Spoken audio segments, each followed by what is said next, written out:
Assalamualaikum warahmatullahi wabarakatuh. Perkenalkan, nama saya Herdiansa dengan NPMG 1F022057. Baik, pada kesempatan ini saya akan menyelesaikan tugas akhir atau tugas dari proyek keamanan aset informasi, di mana pada kesempatan ini kita akan menjelaskan yang pertama, yaitu pengertian WIRESAR.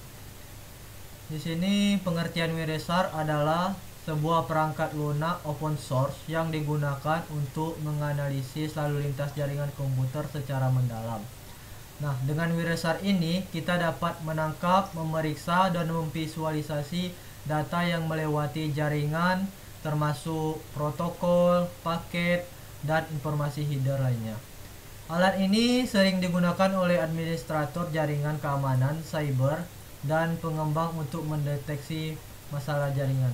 Jadi, WIRESAR ini sebuah aplikasi yang digunakan untuk menentukan lalu lintas pada jaringan yang kita pakai tersebut. Kemudian yang kedua, kita akan melakukan filtering. Sebelum kita melakukan filtering, saya akan menjelaskan sedikit apa itu filtering. Filtering adalah, dalam konteks jaringan komputer, adalah proses menyaring atau memisahkan data berdasarkan kriteria tertentu untuk mempermudah analisis atau pengelolaan. Dalam alat seperti WIRESAR, filtering digunakan untuk menampilkan hanya paket-paket jaringan yang relevan dengan kebutuhan pengguna. Misalnya, berdasarkan protokol, alamat IP, port, atau kata kunci tertentu. Yang pertama, kita akan melakukan filtering pada IP tertentu. Langsung saja kita akan membuka aplikasi WIRESAR-nya. Nah, di sini karena kita menggunakan WiFi, maka kita klik WiFi.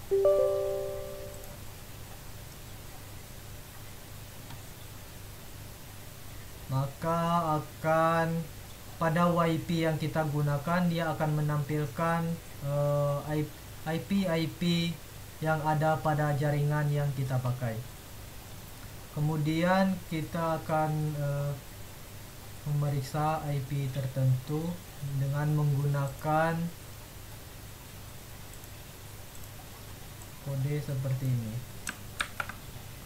Langsung saja kita pastikan,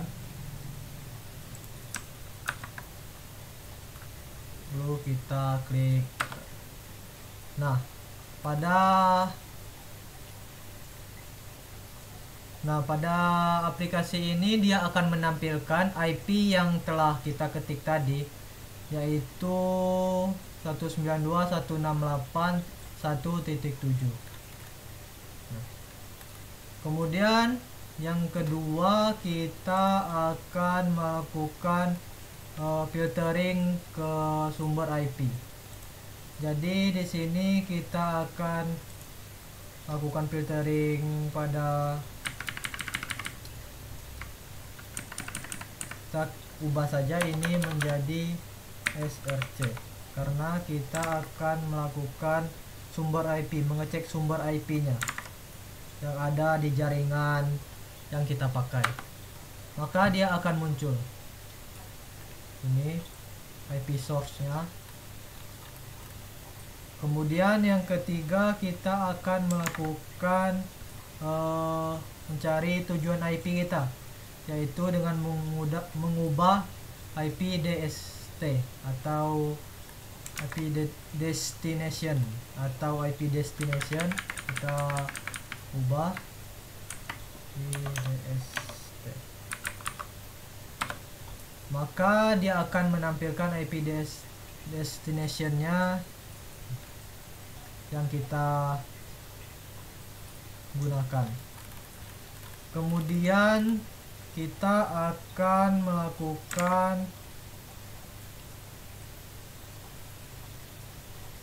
filtering pada protokol tertentu. Di sini saya akan pada protokol DNS.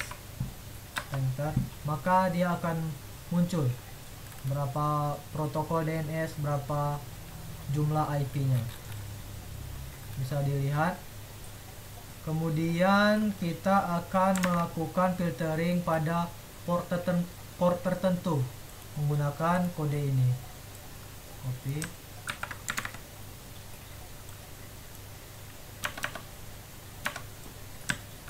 Di sini saya menggunakan IP port 443, maka dia akan muncul IP portnya.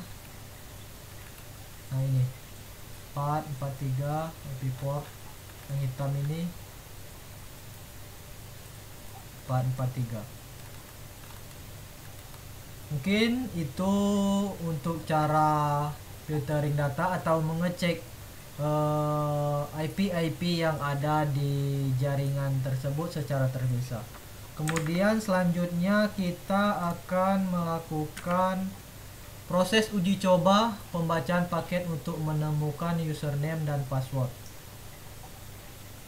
Di sini kita akan mencoba untuk melakukan, misalnya di sini saya akan memasukkan username-nya Herdi. Untuk password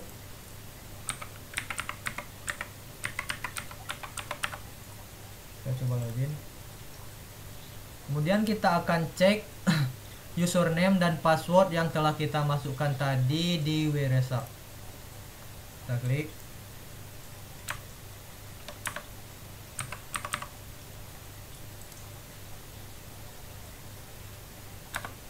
Nah, di sini kita akan melihat username atau password yang telah kita masukkan tadi dengan cara kita klik yang di bagian pos ini, kemudian kita klik di sini. Nah, dia akan muncul username atau password yang telah kita masukkan pada di sini tadi. Nah, yaitu username-nya Herdi, kemudian passwordnya Herdi123456. Kemudian kita akan mencoba di web lain, misalnya di sini. Di sini saya akan mencoba untuk masukkan username Herdi, kemudian passwordnya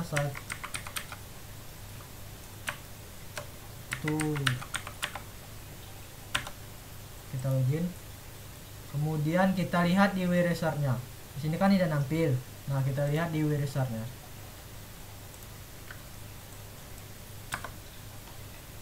Nah, di sini sudah masuk.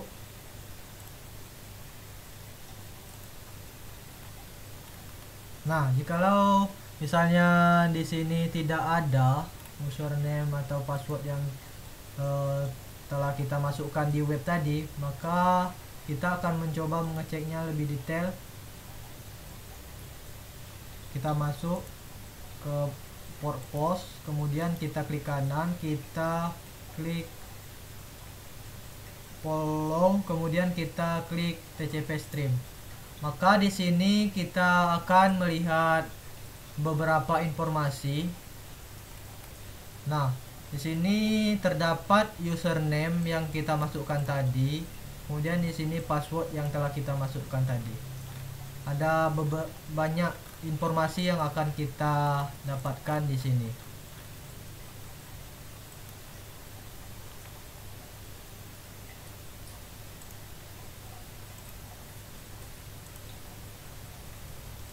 Mungkin itu saja yang bisa saya sampaikan pada kesempatan ini. Saya akhiri. Wassalamualaikum warahmatullahi wabarakatuh.